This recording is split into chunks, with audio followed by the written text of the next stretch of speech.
Good morning, everyone, and welcome back to Geography. In the previous class, we were learning about agriculture. We had started the topic agriculture, and we took an introduction of that, and we saw lots of similarities. Basically, it's a continuation of what you have learned in your 8th standard. Yeah. So, everybody is able to hear me clearly and see the presentation on your screens? Yes, sir. Okay, good. Yes, sir. Yeah. We learned about the types of farmings. We learned about primitive subsistence farming. We learned about intensive subsistence farming, and then we learned about commercial farming. Next, what we have is Yes. plantations.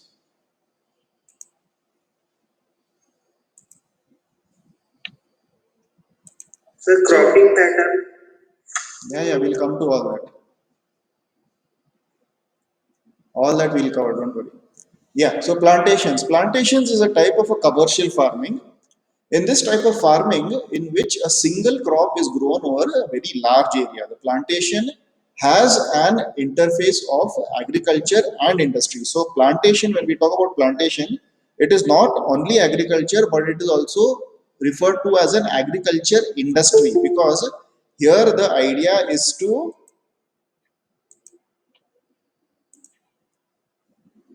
Produce more. produce more and sell in a large quantity.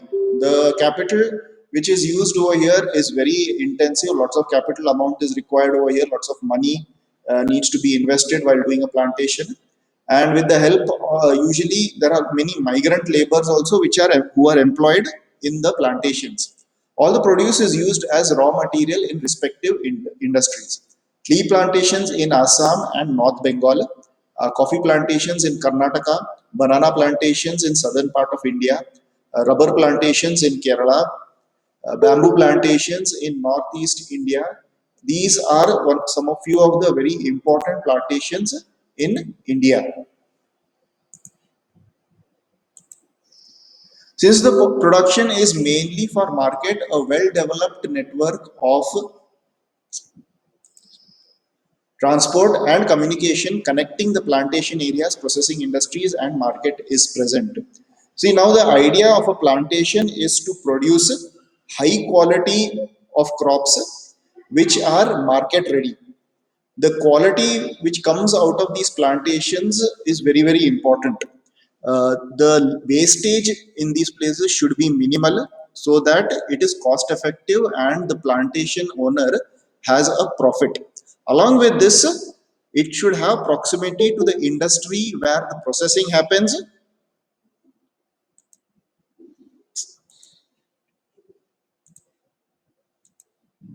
It should have easy access to the industry where the processing happens, and it should be well connected for transportation.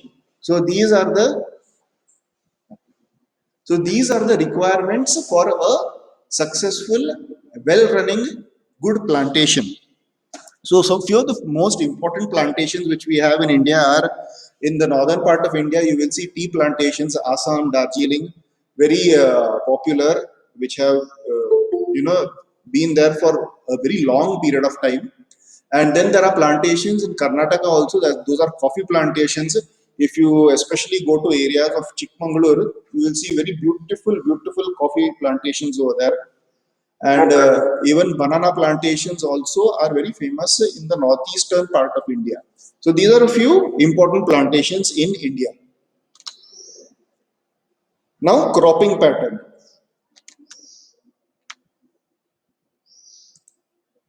Okay, it is 9 o'clock. It is 9 o'clock, and still students are joining late. I do not understand what the problem is. When 8:50 timing is already given, still there are people who are joining at 9 o'clock. The link is already available to you at 8:50 itself. You just need to click and join.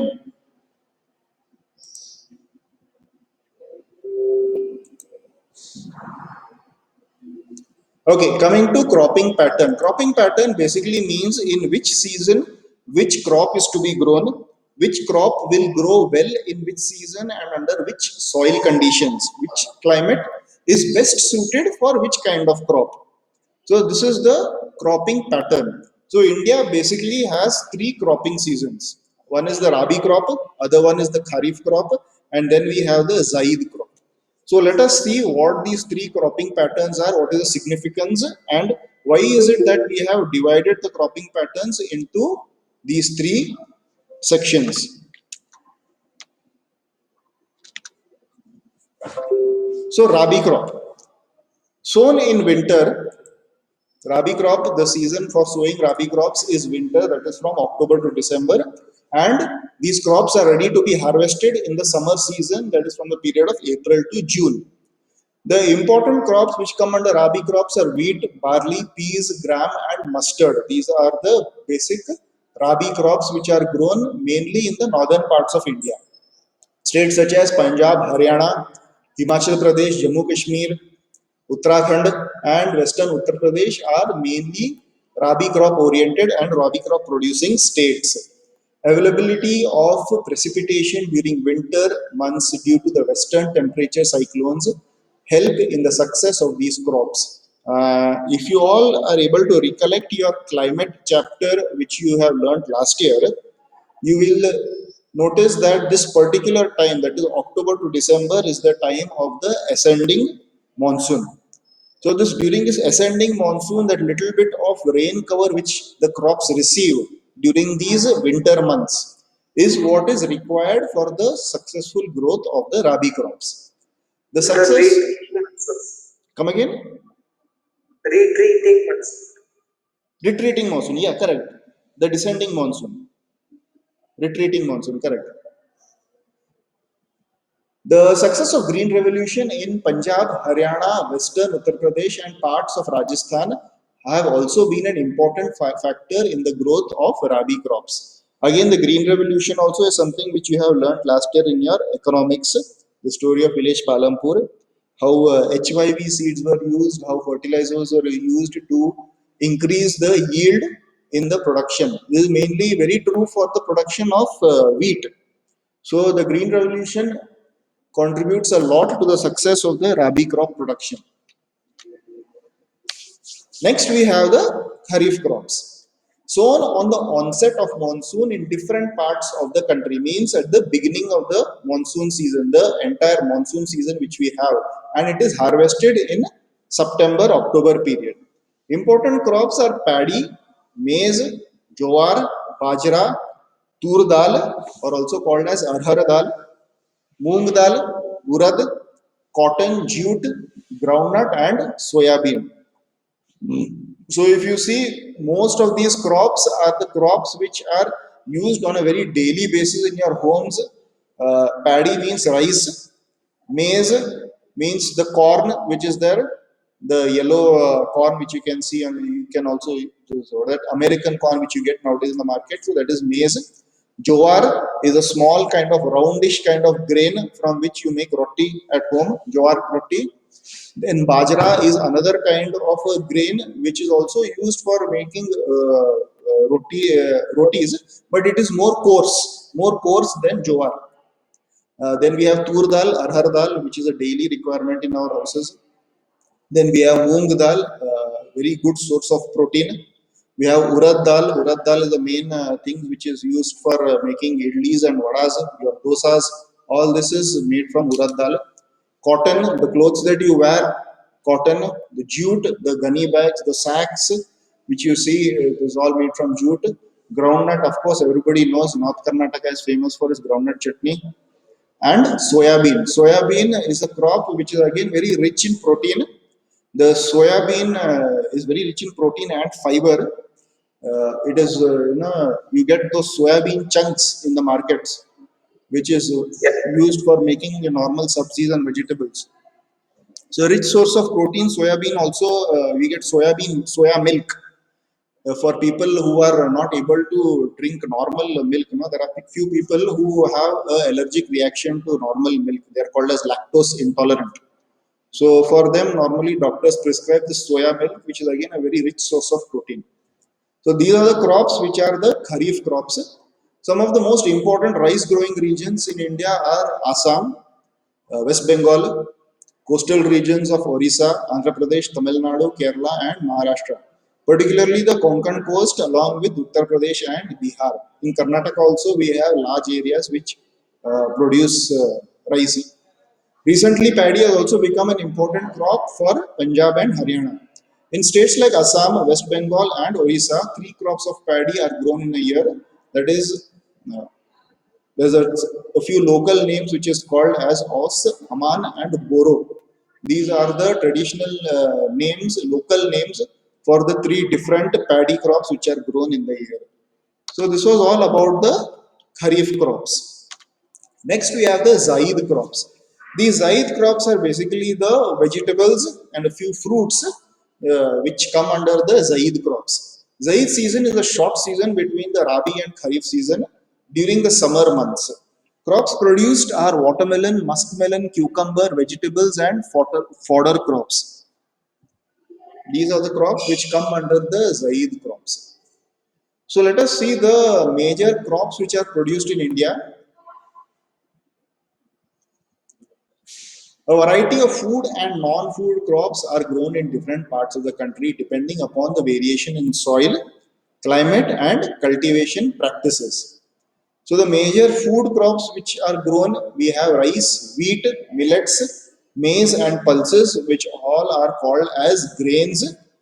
And then we have sugarcane, oil seeds, tea, coffee, horticulture crops. Coming in, What are cereals? cereals. Yes, sir. Cereals are normally, you can say, these millets come under cereals.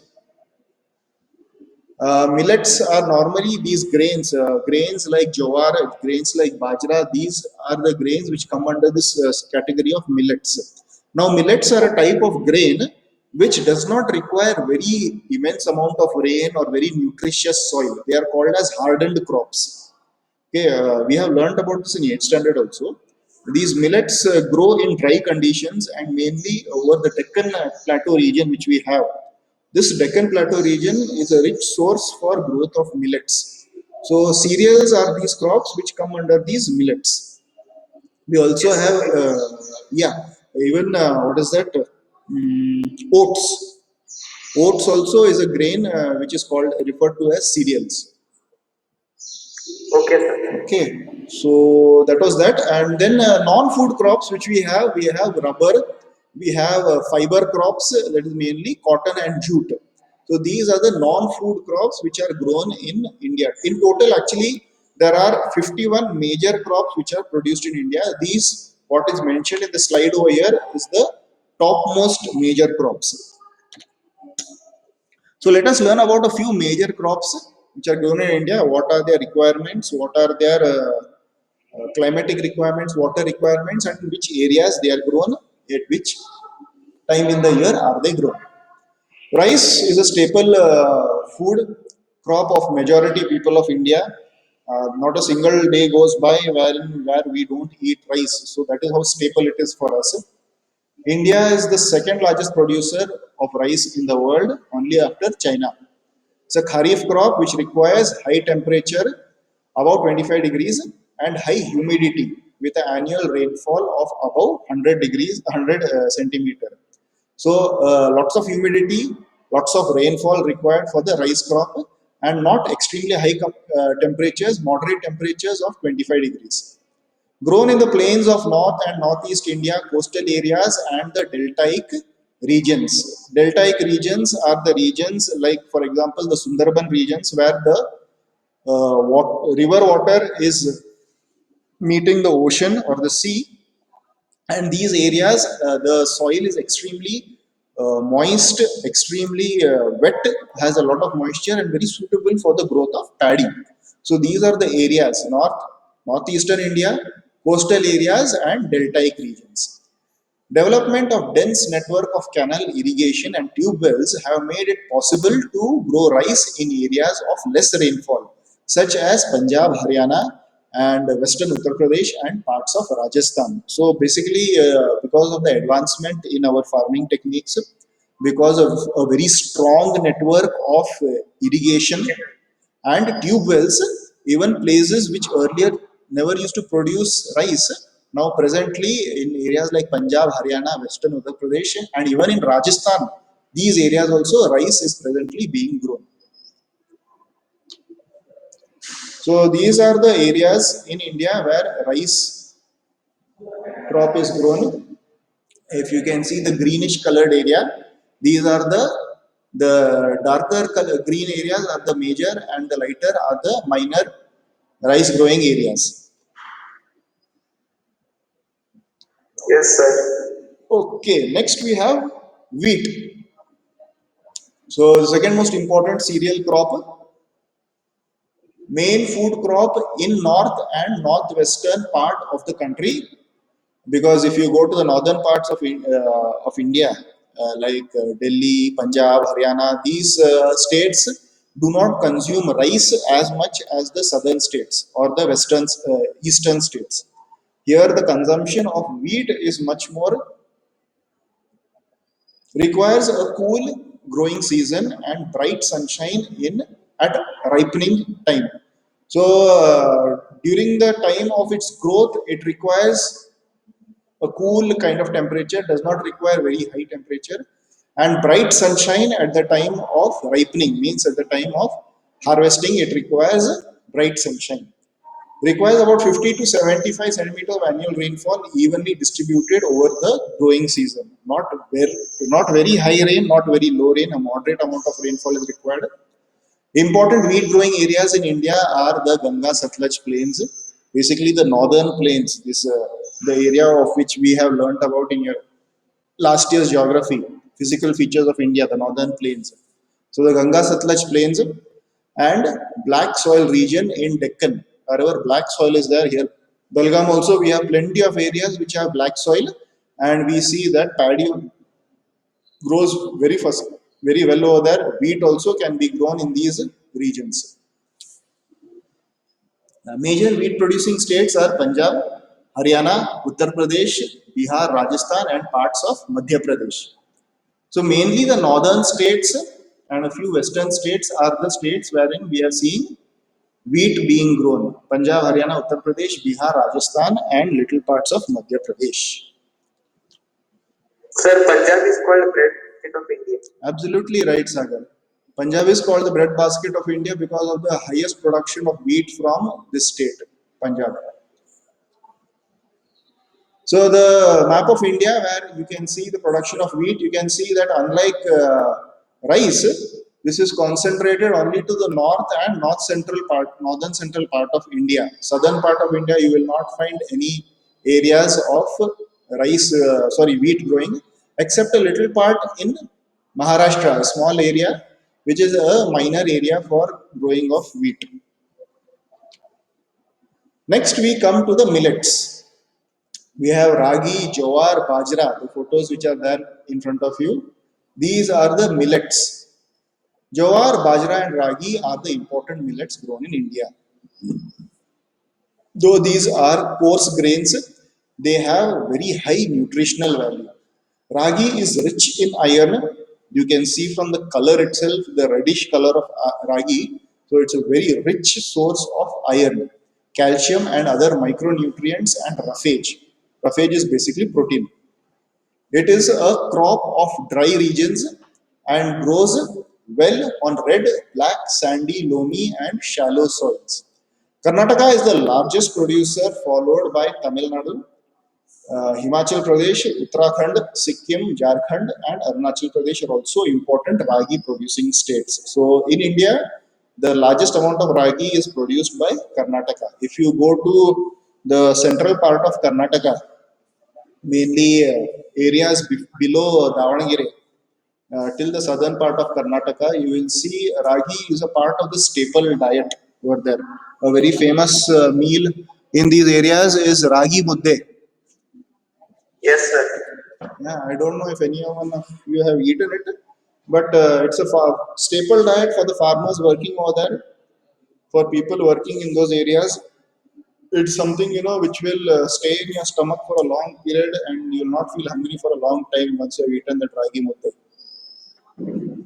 Next one we have jowar, is the third most important food crop with respect to area and production. It is a rain-fed crop growing in moist areas. Maharashtra is the largest producer of jowar, followed by Karnataka, Andhra Pradesh, and Madhya Pradesh. Again, another millet which grows in Karnataka is jowar. Jowar roti, uh, a staple roti which we have in most of our homes. Then after jowar, we have bajra. Bajra grows well on sandy soil and shallow black soil. Rajasthan is the largest producer, followed by Uttar Pradesh, Maharashtra, Gujarat, and Haryana. So if you go to Rajasthan, you will find roti over there made from bajra, bajre ki roti, staple diet over there. As like jowar roti, bajra ki roti is more darker in color, Yes, a sir. dark brown Greenish, color. Come again? greenish color. Yeah, greenish brownish color it has, and more coarse, more hard compared to jowar. But it grows very well in Rajasthan, and it's a staple diet for people in Rajasthan. So these are the millets. Then we have maize, a very popular grain. It is both used for both food and it is used for fodder also. Fodder means for feeding the cattle. Kharif crop which requires temperatures between 21 to 27 degrees Celsius and grows well in alluvial soil. Alluvial soil is a soil which is well drained, doesn't retain too much water. The draining of water should be very good. That is the alluvial soil. And it is very rich in nutrition, the soil. In states like Bihar, it is grown as a rabi crop also. Use of modern inputs like HVY seeds, fertilizer, and irrigation have contributed to the increased production of maize. Very recently, maybe about 15 20 years back, the introduction of HVY seeds over here for maize is what gives you this American sweet corn, which you get nowadays in the market. If you see the traditional maize which is grown, the local maize which is grown is more a whitish yellowish color, a very mild yellowish color and more whitish in color, and the grains are smaller in size. But the American sweet corn which you get nowadays in the market, no, the grains are very big and sweetish taste and very deep yellow color. So basically, even the dried grain is also used as fodder for feeding to cattle. Major maize producing states are Karnataka, Uttar Pradesh, Bihar, Andhra Pradesh, and Madhya Pradesh. So this was maize.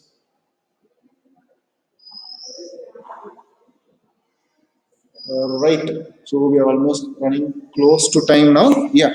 So that's all for today. We learned about the crops. We learned about the Kharif, Rabi crops and the Zaid crops, and we started learning about a few of the important crops which are grown in India. So tomorrow when we connect.